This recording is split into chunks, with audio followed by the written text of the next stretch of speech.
자, 안녕하십니까. 이정희 후보님. 네. 먼저 국민의힘 후보로서 새로운 각오가 있다면 어떤 각오인지 한 말씀 부탁드립니다. 단 한 사람, 정부와 소통할 수 있는 오작교 역할을 할 수 있는 광주 전남의 현안들을 중앙정부에 제대로 전달하고 그리고 그러한 큰 수건과 현안들을 직접적으로 해결할 수 있는 사람 한 사람이 꼭 필요하지 않느냐.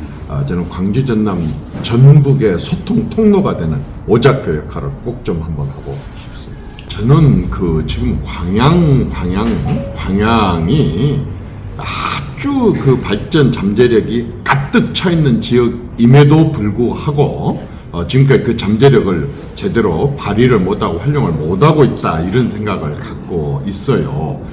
광양 제철은 우리나라 일이가 아니라 세계 일입니다. 2,700만 톤, 포항이 1,800만 톤의 생산을 하게 되는데, 광양에 이 철로 만드는 자동차 부속품 공장이 하나가 없고, 중공업 공장 단지 하나가 없고, 심지어는 농도인 전라도에 농기계 공장 단지가 하나가 없습니다. 자동차 같은 경우는 부속품이 36,000개임에도 불구하고 그 모든 것을 철로 만드는데 부속품 공장 하나가 없다는 게 지금까지 광양의 명과 암입니다. 또 광양 같은 경우에 지금 우리나라에서 가장 요즘에 새로 뜨고 있는 신산업인 2차 전지의 경우에 그 소재와 성분이 가장 많이 생산되고 있는 게 광양임에도 불구하고 광양에 배터리 공장이 하나가 없습니다. 이게 지금 광양뿐만 아니라 전남의 가장 아쉬운 현실입니다. 원료,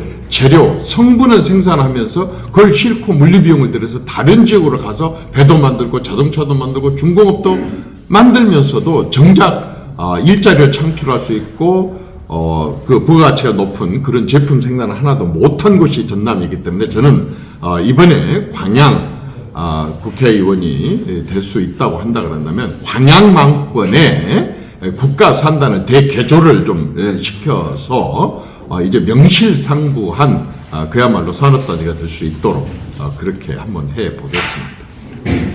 저는 사람을 상대로 표를 얻고 하면서 전략과 전술이라는 게 없습니다. 마음을 얻는 것이 지금까지 제가 해왔던 항상 선거 때의 저의 생각이었었고 자세였었습니다. 이번에도 그저 지역민들에게 어떻게 하면 지역을 발전시킬 수 있는가.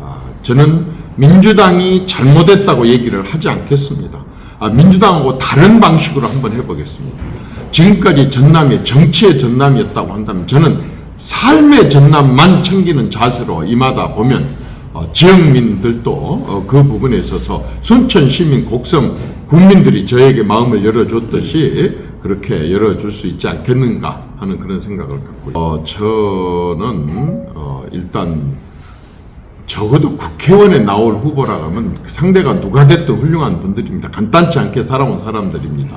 정치권에서 흔히 하는 얘기로 국회의원이 되려면 논두렁전기라도 타고 나야 된다라고 얘기를 할 정도인데, 하물며 호남에서 민주당 정서가 팽배한 지역에 민주당 후보로 최종 결정됐다고 한다 그런다면 누가 됐든 그 상대는 대단한 힘과 영향력을 가지는 사람이라고 하고 버거운 상대로 생각을 하고 제 자신의 정책을 알리는 것에 최선을 다할 생각입니다. 일단 저는 타 당에 대한 얘기는 제가 하지 않겠습니다. 사실 정치가 완벽하거나 지고지선하거나 숭고한 그런 분야가 아닙니다. 제가 오랫동안 정치를 해봐도 이런저런 흠이 있고 문제가 좀 있지만 어쨌든 지금은 국민들 수준이 아주 높습니다. 말하자면 후보를 선정하는 데 있어서 우리가 요즘에 많이 보는 거 있잖아요. 미스트롯이나 미스터트롯처럼 얼마나 객관적이고 진짜 제대로 실력 있는 사람을 뽑는 방식이 있음에도 불구하고 마치 개인 사당인 것처럼 위에서 내리꼽거나 또 그런 방향으로 이끌어 가거나 하는 그런 방식으로 선출된 국회의원들이 제대로 활동을 할 수가 있을까 하는 의문이 드는데, 그럼에도 불구하고 저는 타 당에 대한 그런 언급은 자제라고 생각합니다. 굉장하게 고마운 현상입니다. 사실은 뭐 호남에서 국민의힘이나 보수당으로 출마하면 그게 지금까지는 36년 동안을 싹쓸이 모두가 다 패배를 했기 때문에 누구도 그런 용기를 내지 않습니다. 그런데 이번에 여러 가지 어려운 여건 하에서도 출마를 결심을 하고 해준 분들에게 감사하죠.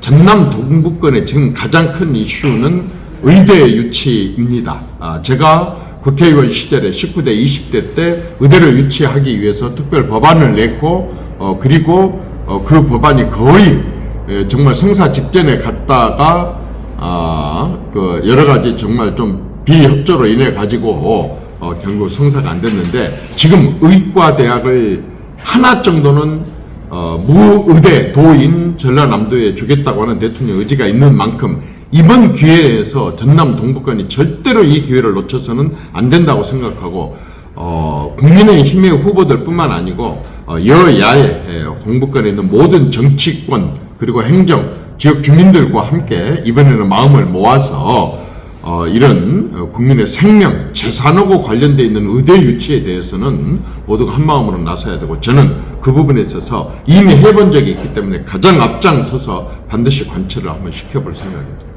우선은 저는 광양이란 데가 아주 독특한 데입니다. 평균 나이가 41.1세이고 우리나라 출산율이 0.7인데 광양은 1.031 정도로 젊은 사람들이 많습니다. 27세에서 35세까지가 36,000명이나 살고 있는 광양을 교육에 아주 특별한 지역으로 발전을 시켜보고 싶습니다. 그래서 교육발전특구로 이미 지정이 됐고 이곳에 교육을 통해서 젊은 사람들을 불러들이고 젊은 사람들이 있음으로 인해 가지고 제대로 된 기술 교육을 통해서 더 많은 고용이 이루어지게 되고 그렇게 했을 때 지역 경제가 살 수 있다라고 하는 그런 생각이 듭니다. 우리 광양 같은 경우에는 특별하게 지금 유치원부터 고등학교까지 백운산이 교과에 들어가지 않은 학교가 없을 정도로 백운산은 광양 시민들의 자존심입니다. 그럼에도 불구하고 1946년부터 지금까지 78년 동안 서울대 학술림으로 되어 있기 때문에 광양에서는 이 백운산을 어떤 식으로도 제대로 활용을 못하고 있는 형편입니다. 저는 만약에 국회에 진출해도 이 백운산을 다시 서울대 살림, 서울대 교육 학술림에서 저는 광양시 그 산으로 자존심으로 찾아와서 여기 2,500억 정도를 들여가지고 산림, 교육, 과학, 창의 단지를 지금 조성할 구체적인 계획을 준비를 하고 있습니다. 그 외에도 지역의 경제가 활성화되고 젊은이들이 머물고 떠나지 않는 그러한 도시로 만들기 위한 항만의 활성화, 스마트 항을 포함해서 항만의 활성화 그리고 광양뿐만 아니고 여수, 순천까지 광양만권의 수소 산업의 허브 또 2차 전지에 제대로 된 정말 전진 기지가 될 수 있도록 여러 가지 구성을 하고 있습니다. 저는 지금 선거 기간 동안에는 광양시장한테도 구례 군수한테도 그리고 곡성 군수에게도 절대 나서지 말아달라. 나는 그 분들한테 위험을 무릅쓰게 해가면서 그렇게까지 선거를 하고 싶지가 않습니다. 그래서 절대 중립을 지켜달라고 오히려 도움을 요청하지 않고 있습니다. 뿐만 아니라 공약 개발에 있어서도 이미 그분들이 공약했다거나 또는 광양시나 또 구례군 곡성군의 시책에 대한 것은 내가 자료를 통해서 보고 있지만 선거 기간이기 때문에 그쪽하고 그런 대화를 특별하게 나누지는 않고 있습니다. 그러나 거의 지역민들이 수건이 뭔지는 일치하기 때문에 그분들이 내세운 공약이나 또는 정치 시책 그리고 제 공약이 아마 거의 일치할 겁니다. 저는 만약에 내가 일할 수 있는 기회가 주어진다고 한다면 가장 시장 군수들하고 협조가 잘 이루어지는 그런 국회의원을 할 것입니다. 꼭 그렇게 됐으면 좋겠습니다. 네. 저 마지막으로 유권자들에게 한 말씀 부탁드립니다. 한번 도와주십시오. 제가 정말 곡성, 구례, 순천, 광양을 흐르는 이 섬진강에 기적을 한번 일으켜 보고 싶습니다. 한강의 기적이 있었고 라인강의 기적이 있었고 모든 도시에 그 강을 끼고 기적들이 많이 일어나고 선진국들이 됐습니다. 5만 불 가능합니다. 지금 이 정도로 광양만권 정도의 산업단지와 국가산단을 갖추고 있고 이런 항만과 항공과 철도와 이렇게 고속도로를 갖추고 있으면서도 세계 시의 인구가 이렇게 함께 있다고 한다 그런다면 얼마든지 5만 불 가능합니다.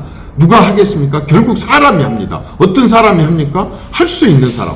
저처럼 청와대에서 정무수석, 홍보수석을 지내고 최고위원 2번의 당대표까지 하면서 많은 국정 운영에 경험을 가진 사람에게 딱 한 번 정도 줘볼 만도 하지 않습니까? 36년 동안 다른 사람한테 맡겨봤다고 한다면, 그래서 여러분들이 만족하지 못했다고 한다면 이번에는 바꿔서 한 사람한테 다른 사람한테 한번 맡겨가지고 한번 지켜봐 주십시오. 제가 반드시 섬진강의 기적을 이루어내겠습니다.